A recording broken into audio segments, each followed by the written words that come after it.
여러분, 우리 그리스도인들의 삶은 어떻게 나누어집니까? 우리 역사는 어떻게 나눠졌습니까? 성경에 보시면 또 우리 역사를 봐도 예수님의 탄생이 우리 역사를 나누었죠. 예수님이 기준입니다. 이 세상은요, 예수님 오시기 전 시대와 예수님 오신 이후로 나눠집니다. 그게 이제 우리의 역사인데, 우리 사람들의 인류의 역사가 그렇듯이 우리 개인의 역사도 마찬가지입니다. 여러분, 모든 사람의 그 개인의 역사, 삶은 예수님을 기준으로 나누어질 수 있습니다. 특별히 교회에 있는 예수님 믿는 사람들은 예수님을 만나기 전에 삶이 있고 예수님을 만난 후의 삶이 있어요. 아직 예수님을 만나지 못했다면 그 삶은 예수님 만나기 전의 삶이겠죠. 그래서 인류의 역사가 예수님을 기준으로 나누어졌듯이 우리 개인의 삶도 이렇게 예수님을 기준으로 예수님 만나기 전과 후로 나누어집니다. 그런데 갈라디아서 우리 지난 살펴본 말씀에 근거하면 예수님 만나기 전에 우리의 삶은 어떻게 살았습니까? 우리의 삶은 어떤 삶입니까? 보신 것처럼 율법과 죄 아래 있는 삶이에요. 그것이 예수님 만나기 전의 삶을 설명하는 한 짧은 표현입니다. 예수님 만난 후에서는 우리의 삶이 그리스도 안에서의 삶입니다. 이것이 다른 점이에요. 내가 예수님을 만났는지 못 만났는지의 차이점은 이렇게 나타납니다. 그래서 모든 사람들이 예수님 만나기 전에는, 또 예수님이 세상에 오시기 전에는 어디에 살았습니까? 율법 아래, 죄 아래 살고 있었습니다. 그러나 믿음이 온 이후로, 예수 그리스도께 세상에 오신 이후로 이제 우리 사람들은 그리스도 안에서 살 수 있게 되었다는 것이 이제 바울이 갈라디아서 3장 26절부터 9절에서 이제 하고자 하는 말입니다. 그래서 그는 그리스도 안에서라는 표현을 이제 3장에서 했습니다. 자, 이제 이 그리스도 안에서의 삶, 또 율법 안에서의 삶을 이제 바울이 4장에서는 보다 친근한 그 비유로 들고 있습니다. 4장 1절과 2절을 보시면, 내가 또 말합니다. 유업을 이을 사람은 모든 것의 주인이지만 어릴 때에는 종과 다름이 없고 아버지가 정해놓은 그때까지는 보호자와 관리인의 지배 아래 있습니다. 자, 유업을 이을 사람은, 자, 유업을 잇는다, 아버지의 가업을 잇는다는 말이죠. 그 유업을 이을 사람은 부잣집 아들로서 모든 것의 주인이라고 말합니다. 자, 부잣집 아들로 태어났기 때문에 그가 아버지 유업을 이어받는데, 그래서 법적으로는 그 아들이, 부잣집 아들이 모든 것의 주인입니다. 그런데 중요한 것은 아무리 부잣집 아들이고 그래서 아버지의 모든 유업을 법적으로 이제 주인이라고 하더라도 어릴 때에는 무엇과 다름이 없다고 얘기합니까? 어릴 때에는 종과 다름이 없다 그래요. 어릴 때에는. 여기서 이 어릴 때라는 말, 그 말은 문자적으로 해석하면 아기일 때라는 뜻이에요. 아기일 때. 아기. 그래서 법적으로는 미성년자라는 뜻입니다. 지적으로나 도덕적으로나 윤리적으로나 성숙하지 못한 상태라는 뜻입니다. 그래서 재산에 대해서 법적인 책임을 질 수 없는 그러한 시기, 나이라는 뜻입니다. 바울은 고린도전서 3장 1절에서 이 어린아이라는 말을 표현을 사용하고 있습니다. 우리가 잘 아는 말씀인데, 그 3장 1절에 보시면, 형제자매 여러분, 나는 여러분에게 영에 속한 사람에게 하듯이 말할 수 없고 육에 속한 사람 곧 그리스도 안에서 어린아이 같은 사람에게 말하듯이 하였습니다. 그래서 여기서 어린아이라는 말과 4장 1절에 나오는 어릴 때라는 말이 헬라 말은 똑같은 말이에요. 아기일 때라는 뜻입니다. 아기일 때. 이 아기일 때는 어떤 일이 벌어집니까? 아기일 때는 책임질 수 없습니다. 그래서 어릴 때는 종과 다름이 없다고 이제 4장 1절에서 말하고 있습니다. 여러분, 내가 부잣집 아들로 태어났는데 어릴 때에는 취급받을 때 종처럼 취급받아요. 그러면 이 부잣집 아들이 굉장히 좀 슬퍼했을까요? 그렇진 않습니다. 그 당시 문화가 다 그랬어요. 그 당시 문화는요, 부잣집 아들이든 뭐 평범한 집의 아들이든 그냥 애들은 다 종처럼 아버지의 소유물로 지냈습니다. 다 그렇게 살았어요. 뭐 아무리 부잣집 아들이라고 하더라도 그냥 그가 어리면 그는 종처럼 취급을 받아서 이제 법적으로만 아버지 아들일 뿐이지 그냥 사는 것은 정말 종처럼 그러한 아무런 특권이 없는 아버지의 소유물로 살았습니다. 그런데 평생을 그렇게 사는 것은 아니고 평생을 종처럼 아버지의 소유물로 사는 것은 아니고 아버지가 정한 때까지라고 말씀하고 있습니다. 2절에 보시면 아버지가 정해놓은 그때까지는 보호자와 관리인의 지배 아래 있습니다. 그러니까 어릴 때에는 보호자와 관리인의 지배 아래에 있다라고 말합니다. 즉 어릴 때에는 종처럼 취급을 받지만 한 가지 다른 점이 있다면 보호자와 관리자의 이제 감독 아래, 지배 아래 있는 것입니다. 여러분, 당시 로마 문화에서는 아이가 태어나서, 특별히 아들이 태어났어요. 첫 아들이 태어났습니다. 장자입니다. 그 첫 아들이 태어나서 이제 젖을 떼는 나이가 되면 보통 젖을 떼는 나이를 유대 문화에서는 7살까지 봐요. 7살 되면 이제 엄마 품을 떠납니다. 그러면 엄마 품을 떠나는 순간 누구 밑에 들어가느냐? 보호자의 감독 아래 들어갑니다. 보호자. 여기서 말하는 보호자라는 것은 지난주 살펴본 개인교사예요. 바울이 누가 개인교사를 했습니까? 율법이 개인교사를 했죠. 유대인들에게 율법이 개인교사라고 했습니다. 파다고지라 그래요. 파다고지.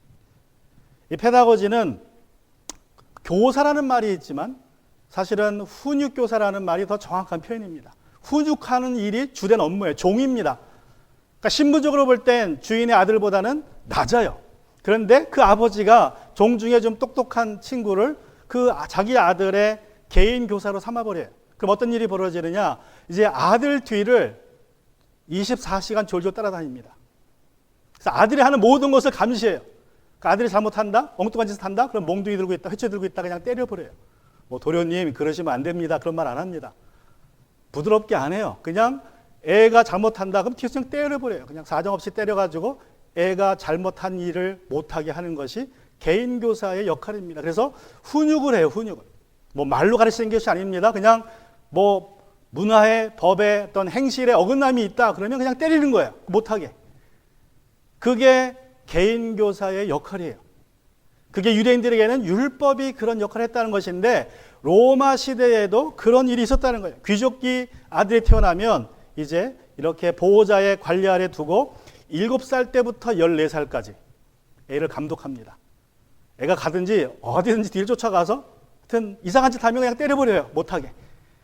그래서 14살이 되면 이게 법적으로 로마의 법적으로 14살이 되면 그 애가 이제 미성년자의 나이에서 이제 성인에 들어갈 나이인데도 불구하고 또 누구의 지배 아래 들어가느냐? 관리인의 지배 아래 들어간다. 관리인. 여기서 관리인이라는 말은요. 우리 영어로 표현하면 trust라고 그래요. trust. 이사라고 표현하지, 이사. 그러니까 누군가 자기 것이 아닌데 누군가의 재산을 관리해 주는 사람이 trust입니다. 그래서 아이가 14살이 됐지만 아직도 아버지의 재산을 관리하기에는 좀 미숙하다고 해서 아버지가 지정한 관리인, 이 관리인도 물론 종 중에 하나일 수 있습니다. 똑똑한 종이 있으면 그 똑똑한 종에게 관리인을 맡기든지 아버지가 지정한 그 사람이 관리인이 돼서 그 아들의 법적 재산 책임을 이제 옆에서 도와줍니다. 감독해줘요. 그래서 그 아들이 아버지의 재산을 잘 관리할 수 있도록 도와주는 역할을 하는 것이 바로 이 관리인입니다. 그래서 이 관리인이 하는 일은 그 미성년 부잣집 주인의 아들을 도와서 아버지의 재산을 잘 관리할 수 있도록 해주는 것입니다. 그것이 25세까지 가요. 그러니까 14세부터 25세까지는 관리인이 옆에서 그 아들을 도와줍니다. 이제 그 이후에 이제 아버지가 돌아가시고 이 아들이 아버지의 유산을 이어받게 되면 이제 그러면 스스로 재산을 관리하게 되는 것이 그게 로마 당시의 문화였습니다. 자, 그 얘기를 하는 거예요. 이제 갈라디아 사람들이 아주 친숙한 비유이죠. 물론 갈라디아 성도들이 다 부잣집 아들은 아니었을지라도 자기 동네에서 도시에서 보는 일들이에요. 이것은 늘상 보는 일이기 때문에 내 경험은 아닐지라도 내가 잘 아는 비유로 지금 바울이 이야기하는 것입니다. 자, 아버지가 정해놓은 그때까지는 보호자와 관리인 지배 아래 있었습니다. 여러분이 알듯이 부잣집 아들은 어릴 때에는 개인 교사 또는 보호자와 관리자의 지배 아래 살게 됩니다. 라고 바울이 이야기합니다. 자, 이렇게 이제 로마 시대에 살았던 사람들이 다 아는 비유를 이제 이야기한 이후에 3절에서 바울이 이렇게 얘기합니다. 이와 같이 우리도, 무슨 뜻이에요? 이와 같이 내가 1절과 2절에 설명한 것처럼 이제 우리도, 이것이 이제 여러분의 이야기라는 거예요. 영적으로 볼 때 로마 문화에서 여러분이 보았던 이 부잣집의 아들의 이야기가 영적으로 여러분의 이야기라는 것입니다. 자, 우리도 언제에는, 어릴 때에는, 우리도 아기였을 때에는 세상에 유치한 교훈 아래서 종노릇을 하였습니다. 자, 세상에 유치한 교훈 아래서, 유대인들에게는 어디 아래서? 유대인들에게는 율법이 주어졌으니까 율법 아래서, 율법의 지배를 받았고 율법의 종노릇을 했지만, 율법의 저주 아래 살았지만, 이제 여러분은 누군데? 이방인이기 때문에 율법이 아니라 세상에 유치한 교훈 아래서, 그래서 초등학문이라고 표현했죠. 우리 개혁성경에 보면 초등학문이라고 표현했습니다. 그러니까 율법과 초등학문은 서로 이렇게 비슷한 개념이에요. 유대인에게 있어 초등학문은 율법입니다. 이방인의 초등학문은 그냥 세상 학문입니다. 세상 도덕과 윤리입니다. 또 그것이 이제 영적으로 해석이 되면 우상으로 해석이 돼요. 우상으로. 자, 여기서 이제 중요한 것은 우리라는 표현을 썼는데, 이 우리라는 표현이 여러 가지로 해석될 수 있습니다. 세 가지 해석이 가능한데, 첫 번째 우리라는 해석은 이제 갈라디아 교회의 성도들을 의미한다라는 말로 해석하는 사람들도 있습니다. 또 두 번째로 우리라는 말은 유대인 그리스도인들을 의미하는 말이라고 해석하는 이제 해석도 있습니다. 왜냐하면 특별히 갈라디아 교회, 갈라디아서 보면 우리라는 말을 유대인들을 향해서 썼어요. 바울이 주로. 2장 15절 16절에 보시면 우리는 본디 유대 사람이요 이방인 출신의 죄인이 아닙니다. 그러면서 이제 우리라는 단어를 써서 이 우리라는 말이 유대인 그리스도인이라는 뜻으로 사용했습니다. 자, 이것이 이제 여러 번 나와요. 갈라디아 3장 23절과 26절에 보셔도 우리는 율법의 감시를 받으면서 또 우리에게 개인교사 역할을 하였습니다. 해서 이 우리라는 1인칭 대명사가 갈라디아서에서는 주로 유대인 그리스도인들을 지칭할 때 사용되어서 이 4장 3절에서도 우리는 유대인들이다, 유대인 그리스도인들이다 라고 해석하기도 합니다. 또 14절에서도 3장 14절에서 보면 그리스도께서 우리를 위하여 저주받은 사람이 되심으로써 우리를 율법의 저주에서 속량해 주셨습니다. 그래서 이 3장 내용을 볼 때, 갈라디아서를 볼 때 우리는 유대인 그리스도인이라는 해석도 가능합니다. 문맥상으로 볼 때. 그러나 내용적으로 볼 때 우리라는 이 표현은 모든 그리스도인들을 의미한다고 저는 생각합니다. 갈라디아인인지 뭐 이방인이든지 유대인이든지 누구든지 그리스도 안에 있는 사람들을 표현하는 말이 바로 우리라고 저는 생각을 합니다.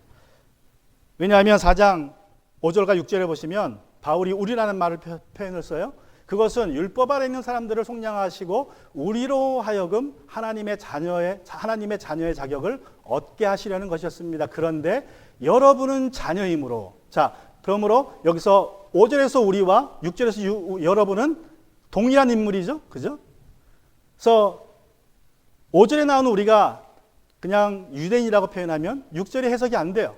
왜냐하면 6절에서 여러분은 누구를 가리키는 말입니까? 저거는 갈라디아 성도들을 지명하는 말이기 때문에 그렇습니다. 그래서 이 5절과 6절에서 보면 여러분과 우리라는 말이 이렇게 동시에 나오는 것을 보면 아마도 3절에서의 우리는 바로 모든 그리스도인들을 포함하고 있다라고 해석하는 것이 옳다고 생각을 합니다. 자, 우리도 어릴 때에는 누구의 지배를 받았습니까? 우리 3절 다시 보면 이와 같이 우리도 어릴 때에는 세상의 유치한 교훈 아래서 종노릇을 하였다고 말합니다. 세상의 유치한 교훈 아래서. 유대인들에게 이 세상의 유치한 교훈은 율법이라고 말씀을 드렸습니다. 율법을 의미합니다. 율법은 유대인들이 그리스도가 오실 때까지 개인교사 역할을 했습니다. 다시 말하면 유대인들도 믿음이 오시기 전, 그리스도가 오시기 전까지는 어린아이와 같은 상태였어요. 영적으로 미숙했습니다. 자, 반면에 갈라디아 사람들, 이방인들에게 세상에 유치한 교훈이란 그들이 믿고 의지했던 모든 것을 의미합니다. 각종 우상들을 의미합니다. 당시의 세상 사람들은 영적 세력들이 하늘의 별과 달과 해를 붙잡고 있다고 믿었습니다. 1월 성신이라고 하죠. 이 1월 성신이 세상을 지배한다고 믿었어요. 지금도 그렇게 믿는 사람들은 뭐를 봅니까? 점을 보죠. 별점을 봅니다. 별점을 보고 뭐 별점 내가 몇 날 몇 시에 태어났다. 그러므로 나는 뭐 어떤 운명이다. 그렇게 이제 해석하는 사람들도 있어요. 나름대로 자기의 운명을 하늘의 1월 성신과 연결합니다. 여러분, 사람들이 왜 이런 우상들 앞에 절을 합니까? 왜 하늘의 해와 달과 별을 보고 자신의 미래를, 자신의 운명을 점을 칩니까? 그것은 바로 두려움 때문에 그래요. 내가 미래에 어떤 일이 벌어질지 앞날을 모르기 때문에 그 두려움을 이기고자 이제 우상을 섬깁니다. 우상을 의지합니다. 그래서 우리가 알지 못하는 미래에 대한 두려움, 특별히 어떤 두려움입니까? 특별히 건강에 대한 두려움, 특별히 죽음에 대한 두려움입니다. 그 두려움 때문에 우리가 종노릇하고 있고 사단이 그 두려움을 이용해서 우리를 종으로 부린다고 히브리서 2장 15절에서 바울이 말했습니다.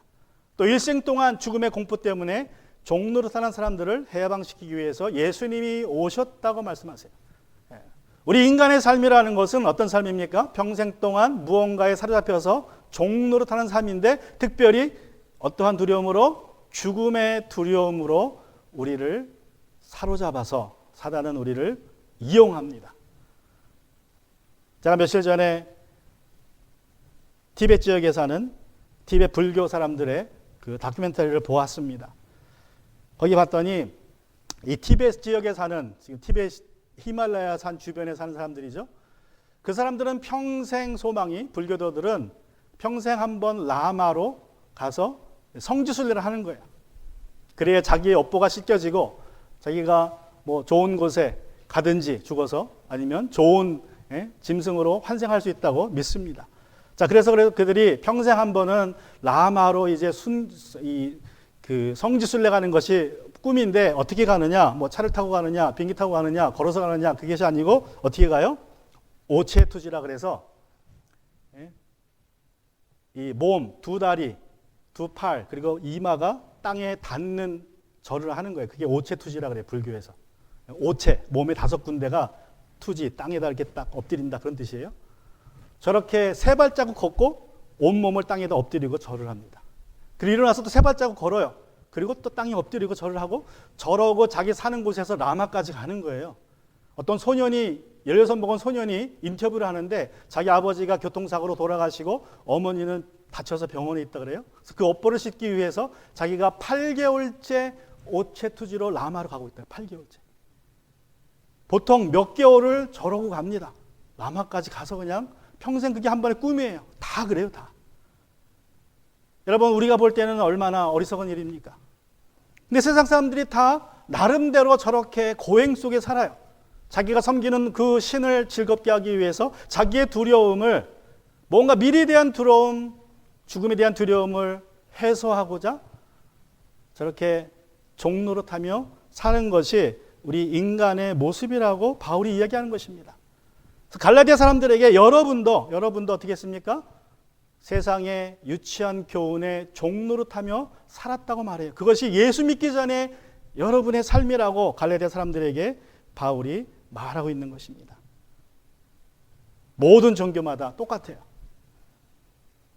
심지어는 이러한 것이 우리가 예수 믿는다고 하지만 교회 안에서도 존재합니다. 아쉽게도. 자, 그러나 하나님께서는 갈라디아 성도들을, 또 우리를 세상의 유치한 교훈에 영원히 종노릇하도록 두지 않으셨다고 4절에서 바울이 이야기합니다. 자, 4절에서 바울이 뭐라고 얘기합니까? 그러나 기한이 찼을 때에 하나님께서는 자기 아들을 보내셔서 여자에게 나게 하시고 또 율법 아래 놓이게 하셨습니다. 자, 기한이 찼을 때에, 우리 옛날 개역성경 보시면 때가 차매라는 말이죠. 때가 차매. 때가 찼을 때에 하나님이 아들을 보내셨다라고 말씀하십니다. 때가 차매. 여러분, 초대교회 성도들은, 많은 성도들이 이 때가 찼다는 말을 바로 로마 제국, 예수님이 태어난 시대가 로마 시대죠. 로마 제국이 이제 팔레스타인과 지중해 여러 지역을 다스릴 때입니다. 그 당시에 가장 큰 제국을 이루고 있을 때예요. 그 로마 제국이 세상을 다스릴 때가 바로 하나님이 정한 때다라고 해석을 했습니다. 왜냐하면 말씀드린 것처럼, 여러분, 이것이 로마 제국의 지도예요. 저 분홍색이 다 로마 제국이 통치하는 곳입니다. 지중해를 중심으로 북아프리카하고 팔레스틴 지역하고 소아시아, 그리고 저 유럽이 다 로마의 통치권 아래에 있습니다. 자, 로마의 통치권 아래에 있으니까 무엇이 좋습니까? 문화가 통일돼요. 언어가 통일됐습니다. 다 헬라말을 씁니다. 지금의 우리가 영어가 세계 공용어인 것처럼 그 당시에 저 지역에서는 헬라어가 공용어였어요. 공부하는 사람들은 라틴어를 배우고 보통 사람들은 헬라어를 씁니다. 헬라말을 할 줄 알면 저 지역 어디를 가도 의사가 통해요. 복음을 증거할 수 있었습니다. 자, 그래서 복음을 전하기가 딱 좋았어요. 예수님은 팔레스타인에 태어나셨지만 그 당시 유대 땅에 살았던 유대인들보다 저 로마 제국에 퍼져 살았던 유대인들이 훨씬 더 많았습니다. 자, 그 유대인들, 헬라파 유대인들이 복음을 접하고 자기 고향으로 돌아가서 헬라말로 복음을 전하기 시작합니다. 그래서 그런 면에 볼 때에 이 로마 제국이 저 세상을 다스리고 있던 때에는 정말 복음을 선포하기에 딱 좋은 때예요. 그리고 황제들은 가는 곳마다 큰 도시를 건설했어요. 로마가 제일 큰 도시였고 그 다음에 알렉산드리아가 그 다음에 큰 도시였고 또 안디옥도 큰 도시였습니다. 당시의 마을은 그냥 그저 몇백 명 살고 도시라고 해도 뭐 10,000명 이상 넘지 않아요. 그냥 몇천 명 삽니다. 그런데 로마 시대 때 큰 도시들은요 몇만 명에서 수십만 명, 100만 명까지 살았어요. 한 도시 안에. 지금도 100만 명이면 엄청 많은 숫자인데 그 당시에 한 도시 안에 수십만 명이 삽니다. 그럼 바울은 어떻게 했어요? 바울은 그 도시를 찾아다녀요. 빌립보, 데살로니가, 고린도, 에베소 이런 데 찾아가서 거기서 복음을 증거합니다. 거기에 교회를 세워요. 그럼 그 교회가 그 주변 지역에 복음을 선포하는 거예요. 퍼뜨리는 거예요. 그게 바울의 전략이었어요. 그게 로마 시대이기 때문에 가능했습니다. 자, 도시가 세워졌고 또 로마 황제들이 뭘 했습니까? 세상의 모든 길은 로마 시대에 다 로마로 통한다 그랬죠. 그래서 길이 잘 닦여졌습니다. 길이. 이 로마 황제가 나라가 크다 보니까 반란이 일어나면 빨리 가야 돼요. 그 지역에 군대를 빨리 파견해야 됩니다. 그럼 어떻게 해요? 군대를 빨리 파견하기 위해서 도로를 다 포장해 버렸습니다. 주요 도로를 잘 닦아가지고 포장을 다 했어요. 돌로. 마차가 빨리 갈 수 있도록. 그리고 군데 초소를 세웁니다. 그래서 여행객들이 비교적 뭐 지금에 비해서는 뭐 굉장히 좀 험했지만 그래도 다른 나라에 비해서는 비교적 안전하게 여행을 다닐 수 있었어요. 로마 군인들이 초소를 짓고 군데군데 있었기 때문에. 그래서 바울이 여러 가지 어려움이 있었지만 복음을 들고 저 로마 제국의 각 지역, 소아시아 지역을 다니면서 복음을 쉽게 전할 수 있었습니다. 그래서 이 여러 가지 면에서 볼 때 딱 복음이 전하기 좋은 시대였어요. 특별히 영적으로도 마찬가지입니다. 영적으로도 로마 제국이 저 많은 민족들을 통일했지만 로마 그 제국의 특징은요, 각 민족의 종교를 인정해 줬습니다. 그래, 너희가 섬기는 신이 있으면 그냥 알아서 믿어라. 그래서 장렬했어요. 그래서 여러 신을 믿었는데 사람들이 문제는 영적으로 혼란한 시대가 된 것입니다. 각 민족마다 섬기는 신이 있고 자기 신들이 최고라고 생각을 하니까 영적으로 아주 혼란스럽고 많은 신들을 섬기는 시대였기 때문에 정말 누군가 아주 강한 신, 자기들이 알지 못하는 그러한 신을 기대하고 있었던 때입니다. 특별히 유대인들 입장에서는 더 그랬어요. 유대인들 입장에서는 로마 황제의 지배를 받고 있었습니다. 이 나라가 독립을 해야 되는데 이제 다른 민족의 종속되어서 지배받고 있으니까 그 몇백 년 동안 지배받으면서 유대인들이 뭘 생각합니까? 빨리 메시아가 오셨으면 좋겠다라고 생각을 했어요. 그게 그들의 소망이었습니다. 빨리 우리가 이 압제에서 벗어나려면 다윗과 같은 메시아가 다시 오셔야 되는데 다윗과 같은 메시아를 하나님이 보내주신다 하셨는데 언제 오실까? 그들이 날마다 고대했습니다. 그래서 어머니들은 아들을 낳으면 첫 아들은 대체로 여호수아라는 이름을 줘요. 예수라는 이름을 줍니다. 혹시라도 내 아들이 하나님이 보내신 메시아가 아닐까라는 생각에서 그렇게 이름 붙여줬다. 그래서 당시에 여호수아 또는 예수라는 이름이 가장 흔한 이름이었어요. 그 유대 사람들의 기대입니다. 기대. 그러니까 유대 사람들이 메시아를 기대하는 마음이 엄청 높았어요. 그래서 이 모든 면에서 볼 때 기한이 찼을 때 때가 참이라는 말은 이제 메시아가 하나님이 그 아들을 보내실 준비가 다 되었다는 뜻이라고 초대교회 성도들이 이제 해석을 했습니다. 자, 그때에 하나님이 아들을 보내셨다고 말씀하세요. 기간이 참에 아들을 보내셨다. 무슨 말입니까? 보내셨다는 말은 A라는 장소에서 B라는 장소로 보냈다는 말이죠. 그러므로 이 보내셨다라는 말 속에는 무슨 의미가 있느냐면 예수님은 인간은 아기로 새롭게 태어나신 것이 아니라 영원에 계시다가 우리한테 오셨다는 뜻이에요. 그게 보내셨다는 뜻이에요. 그러니까 예수님은 아기로 태어나서 그 삶을 시작한 것이 아닙니다. 이미 태초부터 계신 분이에요. 그것을 요한복음에서는 어떻게 설명합니까? 태초에 말씀이 계셨다. 그 말씀은 하나님과 함께 계셨다. 그 말씀은 하나님이셨다. 그리고 이제 14절에서 그 말씀이 육신이 되어서 우리에게 오셨다고 말씀하세요. 그래서 하나님의 아들을 보내셨다는 말은 예수님은 태초부터 계셨다는 것을 전제하는 말입니다. 자, 이 예수님께서는 보내심을 받은 삶을 사셨습니다. 하나님이 아들 예수를 보내셨고 그 뜻에 순종해서 예수님이 이 땅에 오셨기 때문에 우리가 구원을 받은 것입니다. 그 예수님이 하나님의 뜻을 따라서 십자가에서 죽으셨기 때문에 우리에게 구원의 길이 열린 것입니다. 그 예수님께서 죽으시고 부활하신 이후에 제자들에게 뭐라고 말씀하십니까? 마태복음 28장에 보시면 제자들에게 가라라고 말씀하시죠. 또 요한복음에 보시면 예수님께서 마가의 다락방에 오셔서 제자들에게 아버지가 나를 보낸 것 같이 나도 너희를 세상에 보낸다고 말씀하세요. 그래서 예수님은 하나님께 보냄받은 자의 삶을 사셨는데 그 보냄받은 자의 삶을 우리에게도 명령하신 것입니다. 내가 너희를 세상에 보낸다고 말씀하셨어요. 특별히 요한복음의 이 사상이 아주 강하게 나타납니다. 여러분 요한복음에 보면요, 헬라 단어로 무려 45번이나 하나님이 예수님을 보내셨다라는 표현이 나와요. 45번. 요한복음이 21장인데 45번이면 매 장마다 2번씩은 나온다는 소리예요. 매 장마다 2번씩은 보내셨다. 아버지가 나를 보내신 것 같이 하나님이 나를 보내셨다라는 표현이 계속 반복해서 나옵니다. 반복해서. 그래서 예수님은 하나님께 보냄받은 자의 삶을 사셨어요. 우리도 그렇게 살아야 한다는 것이 이제 요한복음에 나온 말씀의 의미이고 또 갈라디아에서 4장에서도 예수님께서 보냄을 받았다는 그러한 말씀의 적용입니다. 하나님께서 우리를 세상에 보내시는데 우리 가정에 보내시고 여러분 각 가정에 여러분을 보내셨고 또 여러분 친구들에게 이웃에게 주변 사람들에게 보내셨습니다. 빛을 증거하라고 구원을 증거하라고 우리를 보내셨습니다. 그래서 여러분이 우리가 이제 예수님처럼 보냄받은 자의 삶을 살아야 하는데 이제 중요한 것은 내가 보냄받은 자의 삶을 살려면 그건 내 힘으로는 불가능합니다. 내 능력으로는 보냄받은 자로서 사명을 감당할 수 없습니다. 반드시 성령의 도우심이 필요합니다.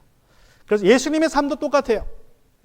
누가복음에 보면 예수께서 성령으로 가득하여 요단강에서 돌아오셨다. 그리고 그는 성령에 이끌려 광야로 가셔서 예수님이 요단강에서 돌아오셨다는 것은 침례 받고 돌아오셨다는 소리입니다. 예수님이 침례 받으시고 그리고 성령의 비둘기 같이 예수님께 임하셔서 예수님의 성령으로 충만하셔서 돌아오셨어요. 그래서 성령의 충만함 가운데 사는 삶이 그리스도인의 삶이라는 것입니다. 보냄받은 자의 삶이에요. 바울은 갈라디아서 4장 4절에서 하나님의 아들 예수님이 여자에게서 나게 하시고 또한 율법 아래에서 놓이게 하셨다고 말씀합니다. 자, 어떤 뜻입니까? 기한이 찼을 때에 하나님께서는 자기 아들을 보내셔서 여자에게 나게 하시고, 여기서 여자에게 낳았다는 말은 인간으로 태어나셨다는 뜻이에요. 저와 여러분처럼 예수님이 인간으로, 예수님은 하나님이시지만 인간으로 세상에 오셨다라는 뜻입니다. 그래서 성경에서 여자에게 나시고라는 표현이 여러 번 나오는데 그것은 그냥 그 사람이 인간이라는 소리예요. 인간성을 가졌다. 우리와 같은 인간이다라는 뜻입니다. 자, 예수님이 여자에게 나시고 인간으로 오셨는데 또한 율법 아래 놓이게 하셨습니다. 얘기합니다. 율법 아래 놓이게 하셨습니다. 율법은 하나님이 누구에게 주셨습니까? 율법은 유대인에게 주셨죠. 그러므로 예수님이 여자에게 나셨는데 율법 아래서 태어나시고 율법 아래서 살게 하신 것은 바로 예수님이 누구로 오셨다는 뜻이에요? 유대인으로 오셨다는 거예요. 유대인으로. 예수님은 그 많은 민족 중에서 유대인으로 아브라함의 후손으로 오셨다는 뜻입니다. 그래서 유대인처럼 사셨다는 뜻이에요. 유대인으로 태어나셔서 유대인으로 사셨다는 말씀입니다. 그래서 예수님은 태어나셔서 유대인들처럼 8일 만에 할례를 받으셨어요. 그리고 집에서 부모에게 또 랍비들에게 회당에서 토라를 배우셨습니다. 하늘에 계신 하나님께 기도하며 율법의 요구를 지키며 사셨습니다. 그것이 율법 아래에서 태어났다는 말씀의 뜻이에요. 갈라디아서 4장 1절과 2절의 말씀에 비추어서 해석한다면 율법 아래 놓였다는 말은 바로 무슨 뜻입니까? 유업을 이을 사람은 모든 것의 주인이지만 어릴 때에는 종과 다름이 없고 아버지가 정해놓은 그때까지는, 그러니까 예수님도 어릴 때에는 공생애를 시작하시기 전까지는 율법 아래에서 사셨다는 뜻입니다. 여느 유대인들처럼. 그러나 한 가지 다른 점이 있다면, 여러분, 예수님은 자기의 그 가진 자유, 하나님 주신 자유를 완전하게 하나님의 뜻에 순복하는 데 사용하셨어요. 그게 다른 점이에요. 예수님은 율법 아래 계셨지만 율법의 종로로서 나지 않았습니다. 그냥 자기의 뜻대로 온전히 순종하는 삶을 사신 분이에요. 그가 유대인이셨지만. 그래서 예수님은 이 세상에 오셔서 사시면서 특별히 침례받으시고 이제 공생애의 삶을 사시기 시작하면서부터는 어떤 삶을 사십니까? 침례받고 어떤 일이 벌어져요? 성령을 받으시죠.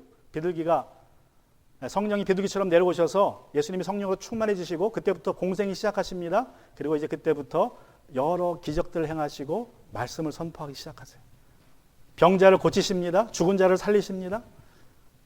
권세를 가지고 복음을 증거하세요. 그것이 예수님의 삶이셨어요.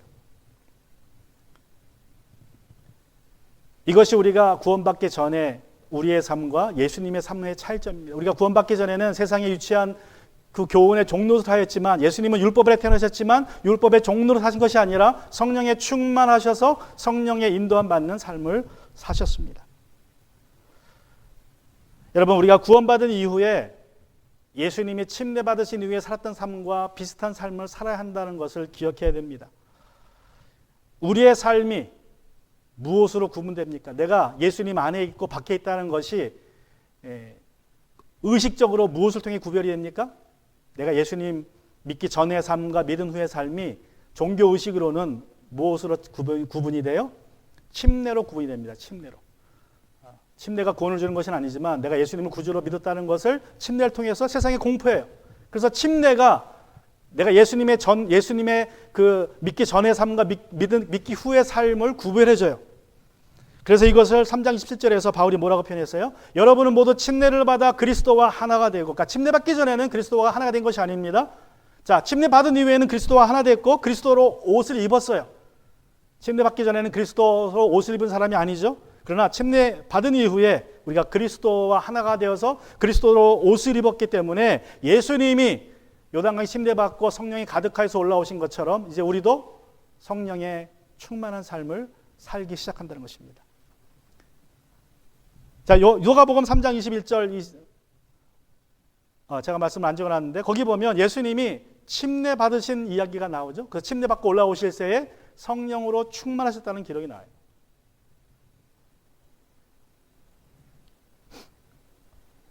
여기 제가 적어놨네요. 자, 백성이 모두 침례를 받았다. 예수께서도 침례를 받으시고 기도하시는데 하늘이 열리고 성령이 비둘기 같은 형체로 예수 위에 내려오셨다. 그리고 하늘에서 이런 소리가 울려왔다. 너는 내 사랑하는 아들이요, 나는 너를 좋아한다. 침례를 통해서 예수님이 이제 하나님의 아들로 공포가 됩니다.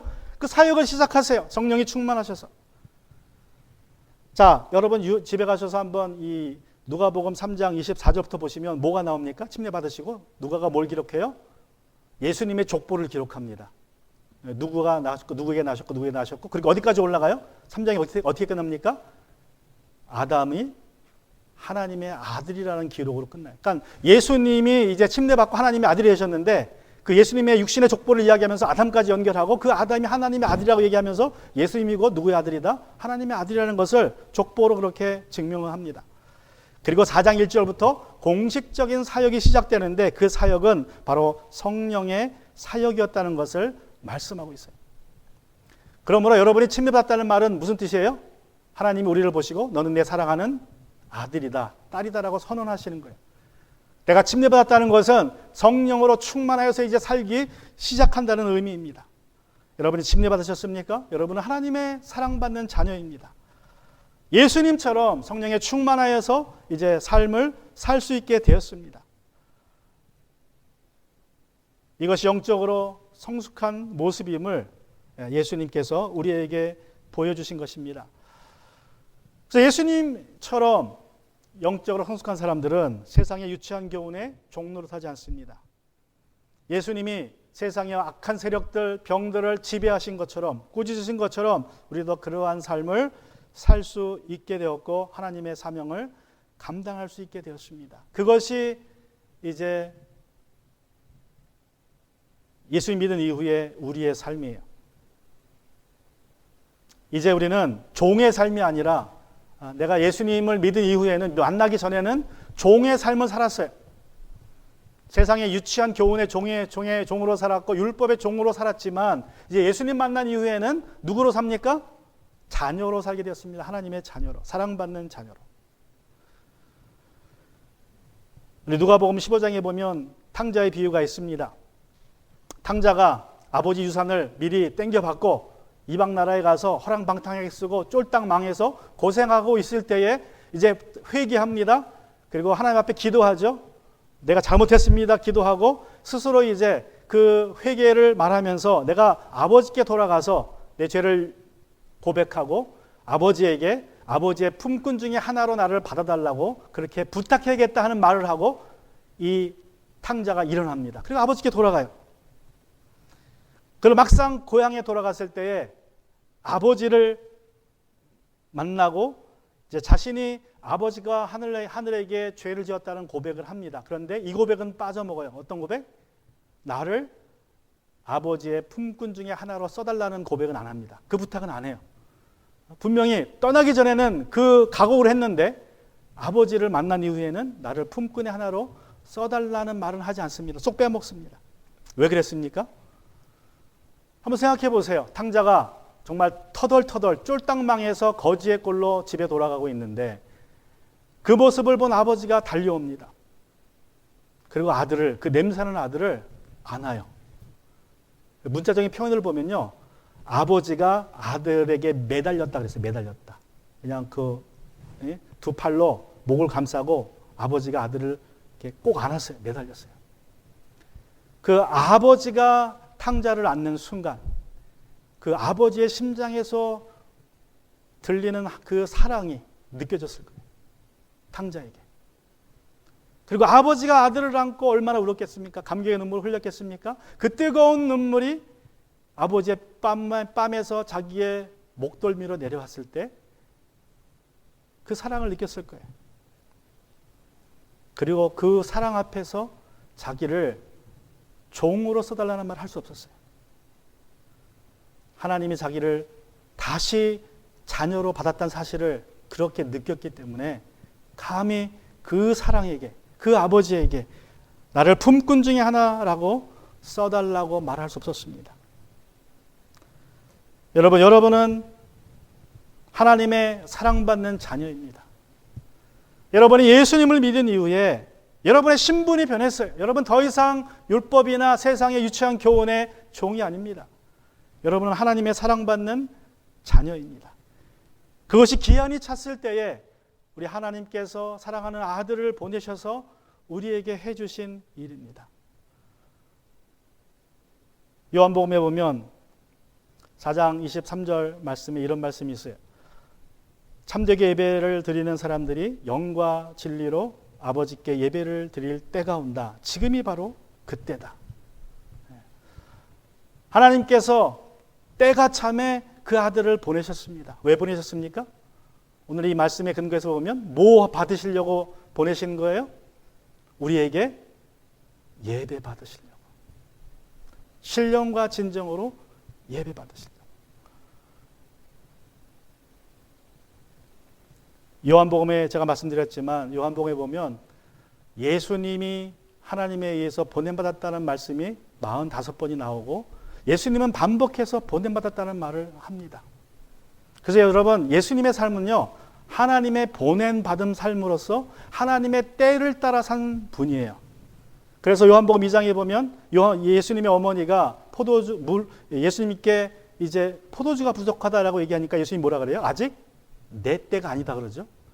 그래서 겉으로 볼 땐 그 어머니의 부탁을 거절합니다. 아직 내 때가 아니다. 아직 내가 세상에 나타날 때가 아니다라고 해서 거절하세요. 그리고 7장에 가면 이제 예수님의 동생들이 예수님께 얘기해요.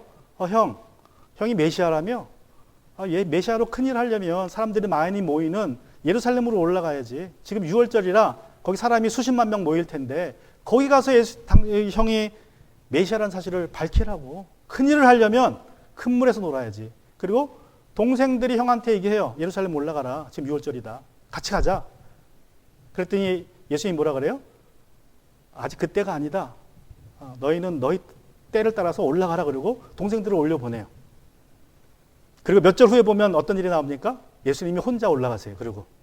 그래서 이제 이 사건을 그냥 이렇게 그냥 표면적으로 보면 예수님이 거짓말한 것 같아요. 동생들한테는 나 안 가겠다 그랬다가 동생들이 떠나버리니까 혼자 올라가세요.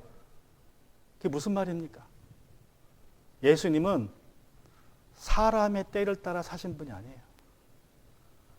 하나님의 때를 따라 사시기 때문에 사람이 어떤 때를 이야기해도 그 사람의 때를 따라 가지 않으시고 하나님의 정한 때를 따라 사셨기 때문에 우리한테는 거짓말 같아 보이지만 예수님은 하나님의 때를 따라 산 분입니다.